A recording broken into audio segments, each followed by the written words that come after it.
Hi folks, my name's Jared Bentley. You're watching the Johnson City Press Week in Review right here on JohnsonCityPress.com.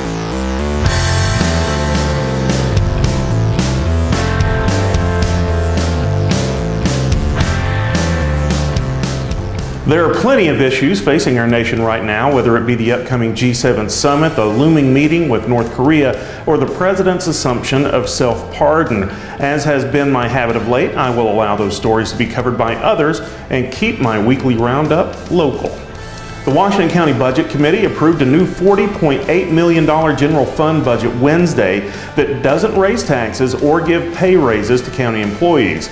The general fund budget is nearly $1.1 million less than the current fiscal year's spending level. A public hearing on the county's proposed budget will be held June 20th. The Budget Committee also approved a $68 million budget for county schools, a $10.4 million budget for the county's highway department, with roughly half of that amount coming from state funds, a $1.5 million solid waste budget that is almost $200,000 less than the current year's budget, and a $13 million debt service budget.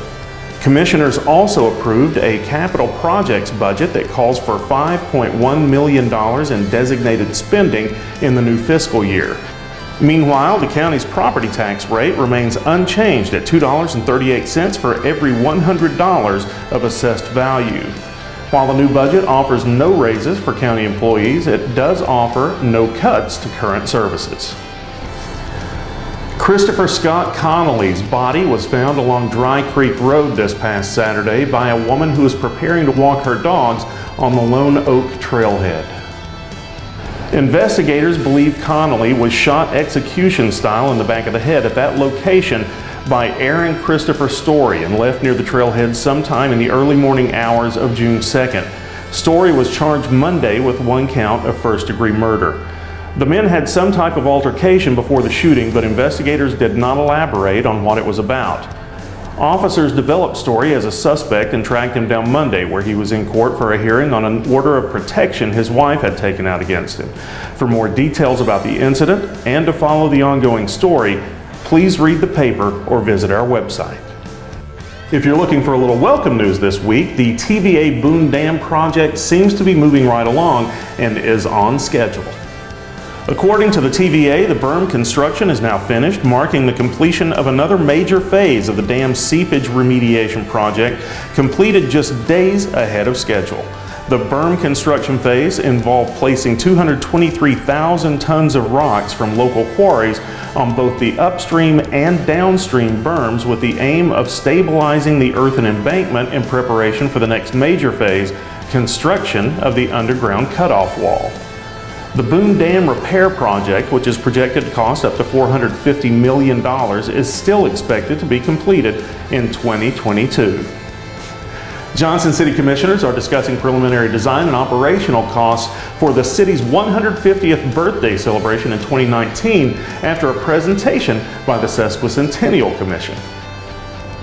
The panel has recommended a birthday bash beginning with a big kickoff on New Year's Eve, followed by monthly events focusing on a theme from the city's history and ending with a large celebration on the December 1st anniversary of Johnson City's municipal charter. The Sesquicentennial Commission has asked for $200,000 for organizing the monthly events.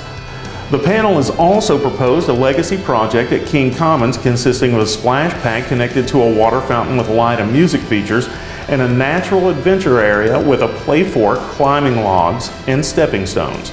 The project would tie in with a proposed amphitheater at King Commons and is estimated at a cost of $3.5 million. $1 million of that would likely come from donations made by large private stakeholders, with another $1 million coming from individual donors and civic organizations, and the remaining $1.5 million would come from city coffers.